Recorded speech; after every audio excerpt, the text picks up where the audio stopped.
So one word that has really dominated conversation, not just in India, but has made its way to Davos as well, has been startup, right? And one of the key things has been the India story in that entire startup ecosystem and how that's unfolding. To talk to us about that, we've got Prashant Pitti with us, founder for EaseMyTrip. I just want to understand from you, Prashant, first up, how's Davos going for you? Your first time? This is my first time, and it's absolutely mesmerizing to see so many world leaders, so many people who matter at one place, and get to meet them, get to exchange cards, get to exchange ideas with them. It's just amazing over here.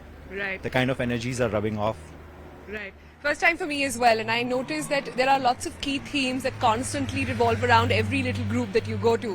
What have been some of those key things and themes for you? See, more than the startups, for me, it's the moment for India. That's the theme which I've been figuring out. If you just walk around this part, there are so many stalls which are not just India specific, but our state specific.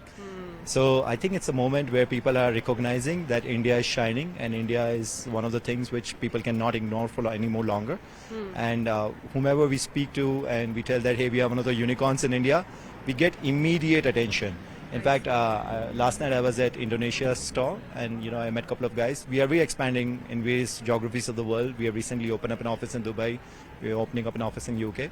So I'm looking forward to meet people to see with whom we can partner and grow. So at Indonesia's stall, when we told that, hey, we're looking to grow, and we are one of the unicorns. We are a technology company based out of India. Everybody took our technology for granted, that it must be rock solid. Like people were saying that we are ready to bet our money to do whatever it takes, but if you bring your technology to Indonesia, we are there to help you and grow along with you. So that's the moment which I think I'm able to say proudly that this is the moment for India, where people are recognizing that the startups, the technology, India could be pioneer in. Right. Let's talk about the industry you come from, travel, tourism, and also the entire overarching thing on hospitality. It's been quite a roller coaster ride through the pandemic and now. A lot of companies saying that they've already hit pre-pandemic levels now. In fact, if EaseMyTrip, right, I can tell you, we had a real difficult time booking our ticket. So many people traveling to Switzerland this time around. How are numbers looking?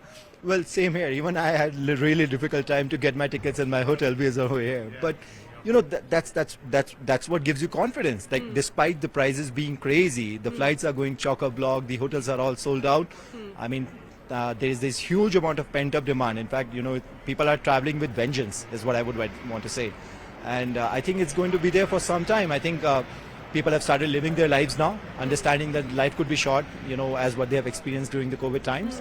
And one thing which we have observed is that the average duration, the travel duration earlier was around 3.2 days. For the people who are booking on EaseMyTrip has gone to 4.7 now. So the average duration has gone. The percentage of bookings on business class or 4 stars or 5 stars have gone up almost by twice as much. So people are splurging their money on travel just because they have been inside their homes locked up for last 2 years. Right. But vengeance is a short-lived phenomena, right? How long do you think this will sustain? I don't think so that this probably will be a short-lived phenomena. I think it is primarily the habit of people which is changing, which is that, what are the things which people while sitting at home for last 2 years have realized that how integral travel is part of their living. And I think that probably this is going to last for longer. Let's talk about startup ecosystem then. Very proud, very happy to say that you're one of those flag bearers for India as well. Yesterday was a very interesting session. Some 200 startups were under one roof, and I've been hearing lots of stories on the sidelines for it as well. What is your experience? So, honestly speaking, as I mentioned earlier, the energies are rubbing off onto each other. You get to meet people who are doing amazing, disruptive things in their own specific regions. And then, I met a couple of really good travel startups based out of other countries. And we exchange ideas on what are the things which we might be doing better off than them, and what are the things which we can learn from there. So these are the opportunities you don't get in your regular days to meet people who are like-minded. But was there concern as well in that room? We are looking at a time when people are very cautiously looking at the startup or, restructuring. Everybody's talking about a soft recession at the moment, inflation, price hike, all of that is not good for business. See, I think the world is cyclical. When there is high, there will be some lows because only the lows will define the highs.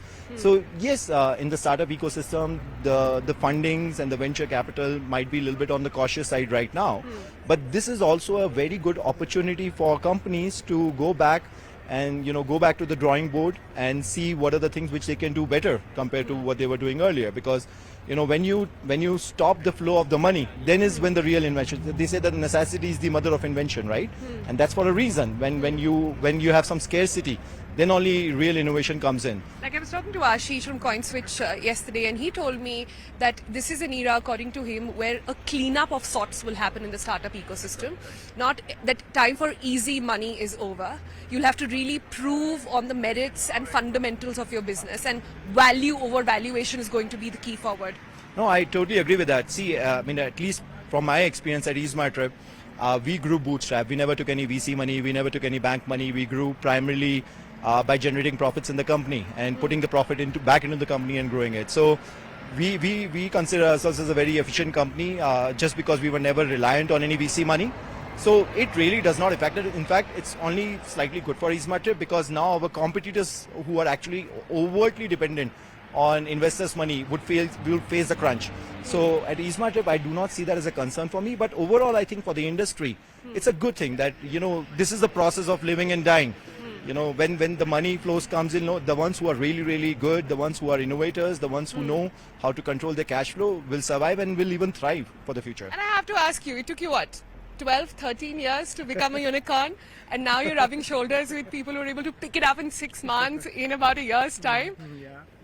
I mean, I know that these days the unicorns are being born in 1 year, 6 months, 3 years, 4 years. We took our sweet time. We took about 13 odd years, primarily because we resisted taking money in the company. In the beginning, we tried to raise some money from the VCs. That didn't happen, but later on, we kind of resisted taking money in the company.